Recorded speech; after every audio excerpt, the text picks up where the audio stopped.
FIFA world cup 20 नवंबर से शुरू हो चुका है। अब तक का ये सबसे महंगा वर्ल्ड कप है। कई सालों से ये विवादों में भी है, कभी समलैंगिक समुदाय पर टिप्पणी को लेकर, तो कभी भ्रष्टाचार और मानवाधिकार हनन के आरोपों को लेकर। द वायर के इस वीडियो में बात करेंगे कि क्या है कतर में हो रहे फीफा वर्ल्ड कप के विवाद और ये कब से शुरू हुआ। कतर का ये फीफा वर्ल्ड कप अब तक का सबसे महंगा वर्ल्ड कप बताया जा रहा है। मीडिया रिपोर्ट्स के अनुसार $220 बिलियन से ज्यादा की रकम इस वर्ल्ड कप में खर्च होने वाली है। इससे पहले 2018 का रशिया वर्ल्ड कप सबसे महंगा था और उसमें खर्च हुए थे $16 बिलियन। कतर के इस वर्ल्ड कप से पहले कई चीजों पर बैन लगा दिए गए हैं। 2 ही दिन पहले ऐलान कर दिया गया था कि स्टेडियम और उसके इर्द गिर्द बियर पर एक बैन रहेगा, यानी कि मदिरा पर।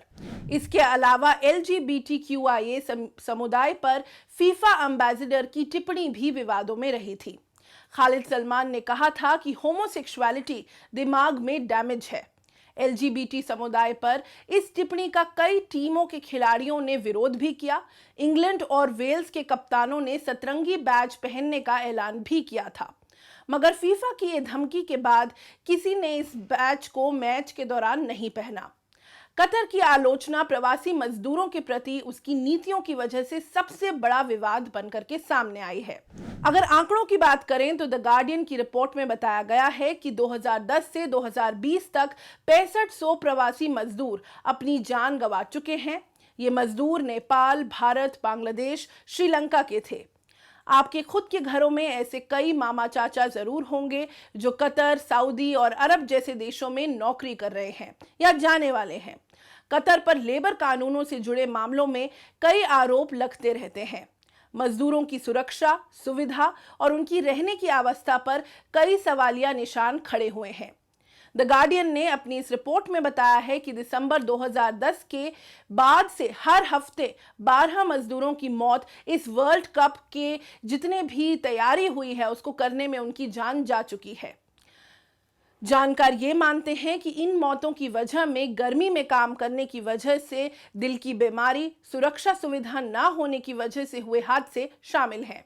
मगर कतर में इन देशों की एम्बेसीज ने इनमें से ज्यादातर को नेचुरल डेथ बताया है। नेचुरल डेथ आमतौर पर तब बता दी जाती है जब लाशों की ऑटोप्सी नहीं करवाई जाती।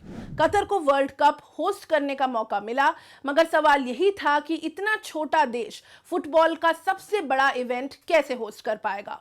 वजह यह थी कि ना कतर के पास ऐसे स्टेडियम थे, ना ही खिलाड़ियों और दर्शकों के ठहरने के लिए होटल्स या ठहरने का इंतजाम। कतर ने 2010 में बताया था कि वो 12 स्टेडियम तैयार करेगा। इन 12 में से 9 स्टेडियम एकदम नए बनाए जाएंगे और 3 को रेनोवेट किया जाएगा।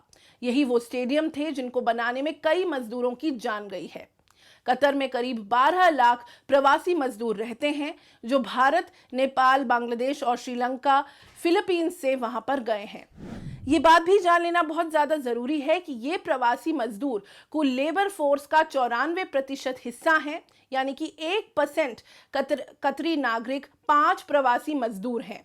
इन मजदूरों से ज्यादातर घरों में काम करने वाले और लो स्किल्ड वर्कर्स हैं।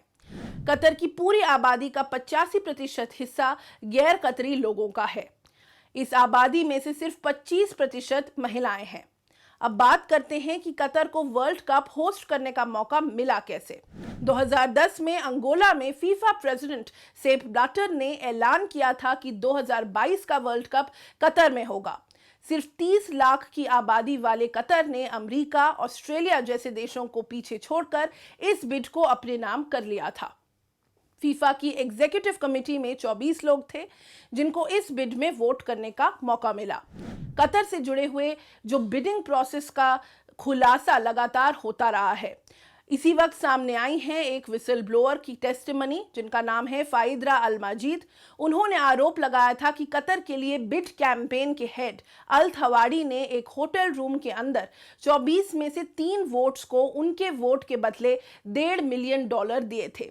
हालांकि 2017 में छपी एक जांच रिपोर्ट में यह दर्ज किया गया था कि अल माजिद के दावे झूठे और मनगढ़ंत थे। इन सब विवादों के बीच फीफा के मौजूदा प्रेसिडेंट ने वर्ल्ड कप से ठीक पहले एक प्रेस कॉन्फ्रेंस में यह कह दिया था कि पश्चिमी देशों को कतर पर उंगली उठाने से पहले खुद को देख लेना चाहिए। कतर को पूरी तरह से डिफेंड करते हुए गियानी इन्फांटिनो ने कहा था कि वो खुद यूरोपियन हैं और यूरोपियंस ने जो 3000 सालों से किया है उसकी भरपाई के लिए अगले 3000 सालों तक माफी मांगनी पड़ेगी। ये उनके शब्द थे।